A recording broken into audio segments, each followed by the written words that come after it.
42절에 보면 다음 안식일에도 이 말씀을 하라라고 말하고 있어요. 41절에 뭐 굳이 읽지 않아도 됩니다. 바울이 되게 공격적인 말을 했거든요. 뭐라고 했냐면 우리를 멸시하는 자들은, 그러니까 우리가 하는 말을 듣지 않고 거부하고 막 핍박하는 사람들은 다 망해버려라 라고 말을 합니다. 그런데 유대인들은 더 들어볼 마음이 있었던 거예요. 그래서 다음 안식일에도 예수님을 전합니다. 그래서 어떤 일이 일어나냐면 45절을 보겠습니다.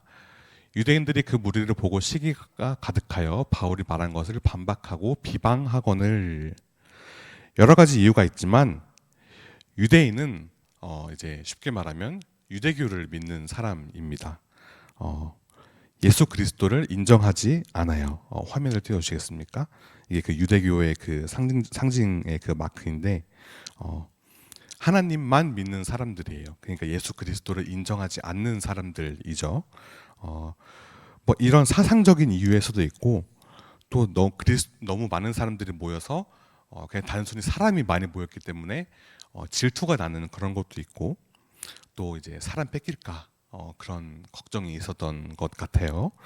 그리고 회당에는 바리새인들이 있는데, 바리새인들은 율법을 지킴으로써, 즉 행위로 구원을 받는다고 가르치는 사람들인데, 바울과 바나바는 믿음으로 구원을 받는다고 하니 회당에 있는 유대인들, 즉 바리새인들 입장에서는 굉장히 불편했던 것입니다. 46절에 나오는 바울과 바나바의 반응은 이렇습니다. 뭐 읽지 않아도 됩니다. 바울과 바나바는 어떤 말을 하냐면 이렇게 말해요. 제가 쉽게 제 말로 풀이해서 알려드리겠습니다. 바울과 바나바의 말을 비방하고 반박했다고 했죠. 쉽게 말하면 너네 우리가 전하는 예수님 안 듣고 안 믿는다는 거지? 오케이, 그러면 너희한테 예수님 전하는 거 그만하고 우리는 이방인들한테로 갈게. 수고해라. 약간 이런 느낌이에요. 바울과 바나바는 먼저 유대인들에게 말씀이 선포되는 것이 필요했다는 것을 분명히 합니다. 이것이 하나님의 뜻이었어요. 사도행전 3장 26절에 보면 먼저 그들에게라는 말씀이 나오는데, 이 그들은 뭐 유대인을 말합니다. 47절을 한번 보겠습니다. 47절은 이사야서 49장 6절과 일치합니다. 미리 예언되었다는 것이죠. 사도행전 13장 47절, 주께서 이같이 우리에게 명하시되 내가 너를 이방의 빛으로 삼아 너로 땅끝까지 구원하게 하리라 하셨느니라 하니. 이사야 49장 6절 뭐 다 읽지 않겠습니다. 똑같죠. 너를 이방의 빛으로 삼아 나의 구원을 베풀어서 땅끝까지 이르게 하리라 라고 나와 있습니다. 49절에는 주의 말씀이 두루 퍼졌다고 합니다. 아무리 무시하고 못살게 굴어도 주의 말씀이 여러 사람들에게 전해지는 것을 막을 수는 없었던 것이지요. 이것이 말씀의 능력입니다. 유대인이나 이방인이나 모두에게 말이죠. 그런데 이것, 즉 주의 말씀이 두루 퍼지는 것이 불쾌했던 유대인들은 바울과 바나바를 핍박하고 못살게 굴어서 결국 쫓아내고 맙니다. 바울과 바나바는 티끌을 털고 가버립니다. 이것은 그 당시 유대의 풍습인데, 이제 발을 털어버리는 이렇게 어떤 뜻이냐면, 이제 여기에 있는 사람들은 더 이상 나와 관계가 없다라는 의미로 보시면 되겠습니다. 제자들의 마음을 한번 추측해 보자면, 뭐 우리가 전하는 천국 복음을 거부한다면 어쩔 수 없지, 이런 마음이 아니었을까 싶어요. 마지막 52절은 이렇게 말합니다. 제자들은 기쁨과 성령이 충만하니라. 여기서 제자들은 바울과 바나바가 아니라 바울과 바나바가 전한 복음을 받아들인 사람들을 말합니다. 오늘 이렇게 본문의 이야기가 끝나게 되죠. 그 청큐, 혹시 청소년 큐티인 있는 분들 보시면 그 52절에 제자들이 바울과 바나바라고 나오는데 아닙니다. 그 복음을 받아들인 사람들을 말하는 것입니다. 네, 첫 번째 적용 질문입니다. 나는 어떤 사람인가요? 바울과 바나바를 내쫓은 사람처럼 복음을 거부하는 사람인가요? 아니면 제자들처럼 복음을 기쁘게 받아들인 사람인가요? 오늘 본문에는 두 부류의 사람이 나옵니다. 복음을 거부하고 바울과 바나바를 내쫓은 사람들, 또 하나는 복음을 기쁘게 받아들인 사람들. 여러분은 어떤 쪽에 속해 있습니까? 복음은 선물입니다. 그 당시 시대를 한번 떠올려 보자고요. 지금처럼 핸드폰이 있고 핸드폰을 켜도 성경 어플이 있고 뭐 유튜브랑 인터넷에서 검색하면 수도 없이 말씀이 나오는 그런 시대를 살고 있습니다. 그런데 그때는 그게 아니었던 것이죠. 바울과 바나바는 복음이라는 선물을 전하러 왔습니다. 선물은 은혜입니다. 아무것도 하지 않아도 오는 것입니다. 은혜를 바꿔 말하면 공짜입니다. 공짜. 네, 공짜. 죄송한 말씀이지만 교회를 다닌다고 해서 다 제자들이 아닌 것이라는 것을 여러분은 알고 있을 것입니다. 앞서 말씀드린 것처럼 누구는 모태신앙이라 끌려오고 어떤 좋지 못한 목적을 갖고 교회를 다니고 별의별 사람이 다 있습니다. 여러분은 어떤가요? 복음을 아무런 생각 없이 한 귀로 듣고 한 귀로 흘리는 사람인지 복음을 자신의 욕망을 실현하기 위한 수단으로 생각하고 있는지 한번 돌아보시길 바랍니다. 오늘 본문의 바울과 바나바가 발을 털었습니다. 더 이상 관계가 없다 라는 뜻이라고 말씀을 드렸습니다. 똑같습니다. 제가 앞서 말한 복음을 거부하고 내쫓은 사람들은 스스로 하나님 앞에 자신의 발을 털어버린 사람들입니다. 나는 천국 복음과 관계없는 사람입니다. 예수 그리스도의 구원과 십자가 대속의 사랑이 나한테는 아무런 영향력을 끼치지 못합니다라는 그런 걸 스스로 인증하는 꼴이에요. 인간은 입으로만 말하지 않습니다. 행동으로도 말합니다. 다음 주에는 교회 꼭 나갈게요 라고 하면서 안 나오면 안 나온 거죠. 네, 말이 다가 아니라는 것이죠. 여러분은 어떤 사람입니까? 교회에 나와서 말씀을 듣고 하는 것이 일주일에 한 번 당연하게 있는 것이라고 생각하나요? 제가 너무 겁을 주는 건지 모르겠는데 언제 어떻게 복음을 듣지 못할 때가 올지 모릅니다. 제가 거짓말하는 것 같죠? 진짜입니다. 그때가 올 수도 있습니다. 한번 잘 돌아보시고 기왕 교회 나오는 거 예수님과 관련이 있는 사람이 되시고 복음을 듣고 기뻐하여 성령 충만한 제자가 된 사람들처럼 복음을 기쁘게 받아들일 수 있는 여러분이 되었으면 너무나도 좋겠다라는 것이 제 바람입니다. 다시 말씀으로 돌아와서 오늘 우리가 샤우팅한 52절 말씀을 보겠습니다. 제자들은 기쁨과 성령이 충만하니라 라고 말씀하고 있는데 제자들은 기뻤어요. 왜 기뻤냐? 이방인에게 하나님의 말씀이 퍼지는 것은 유대인들에게는 못마땅한 일이었습니다. 왜 못마땅했냐? 유대인들은 자기들이 선택받은 민족이라고 생각을 했기 때문이에요. 그러니까 선택받지 못한 다른 사람들에게 복음이 퍼지는 것은 조금은 불편한 일, 불쾌한 일일 수도 있었다는 것입니다.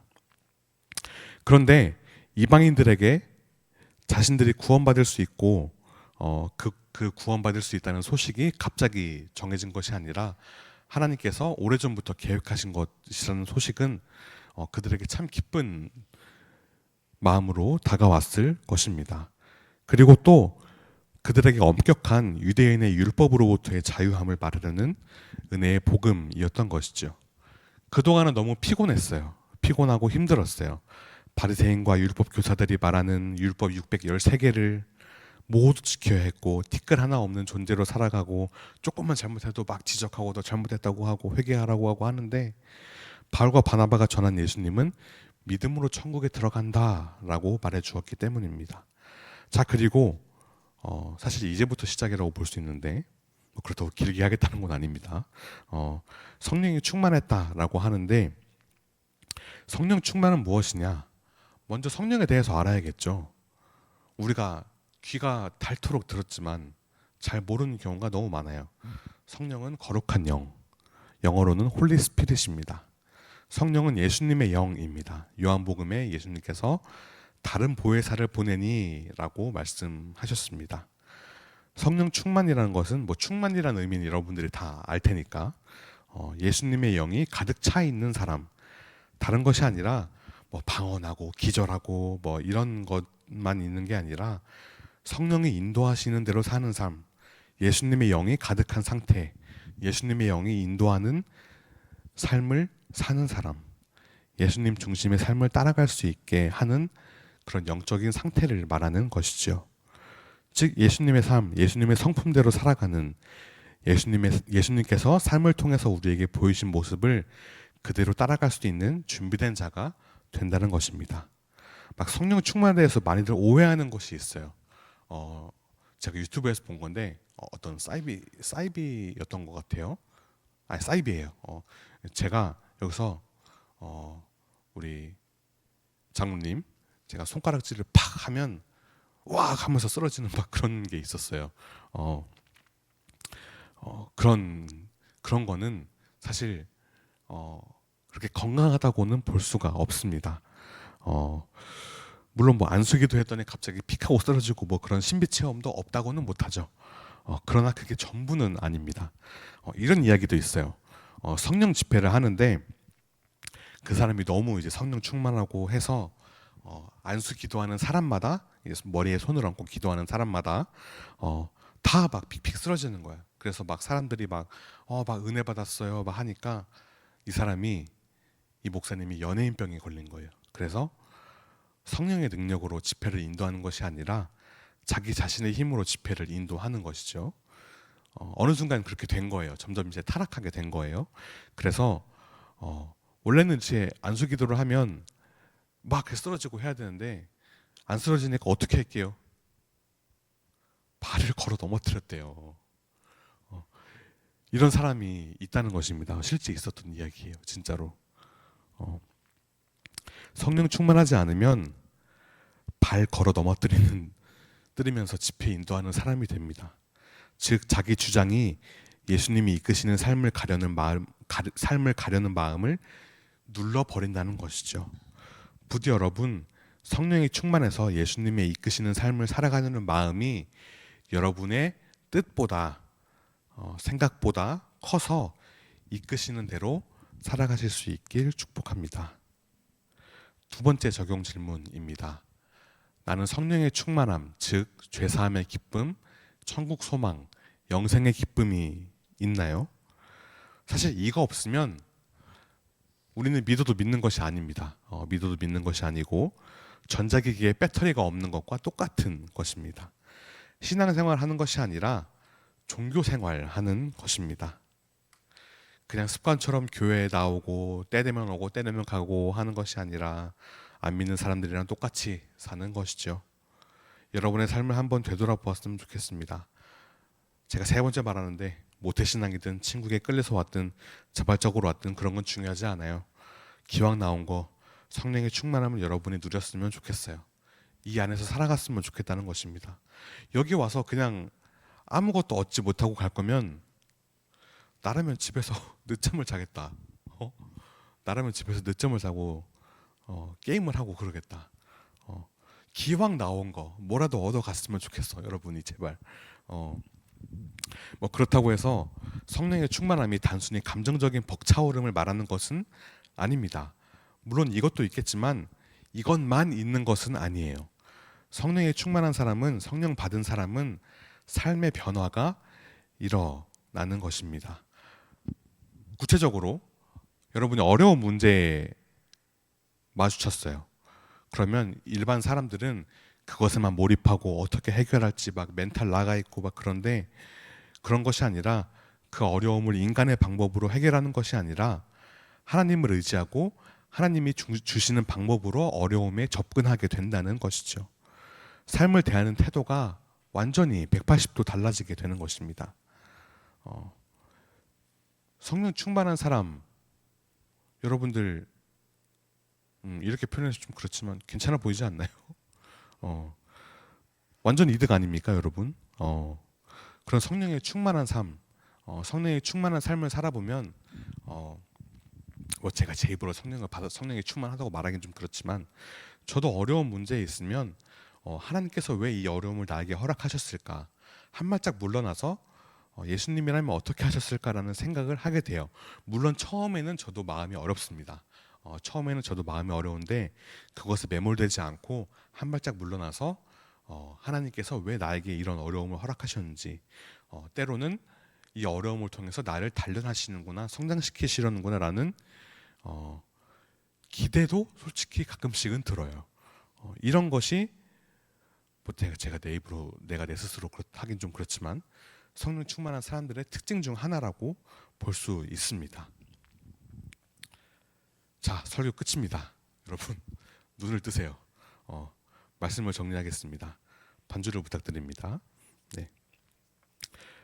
성령 충만은 단순히 어떤 감정이 아닙니다. 벅차오름 이것만으로 끝나는 것이 아니죠. 또 어떤 옷이나 장신구처럼 아이템이 아니에요. 저도 그런 줄 알았어요. 성령 충만은 쉽게 말하면 그 전에 어렵게 한번 말할게. 전인격적인 쉽게 말하면 사람의 인격 모든 것을 바꾸는 것입니다. 삶을 대하는 태도가 바뀐다는 것이죠. 그 성령께서 이끄심을 따라가는 삶이 됩니다.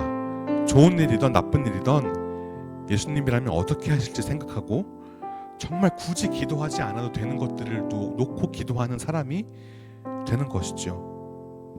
여러분들 나이대에는 저도 그 시기를 겪어서 알아요.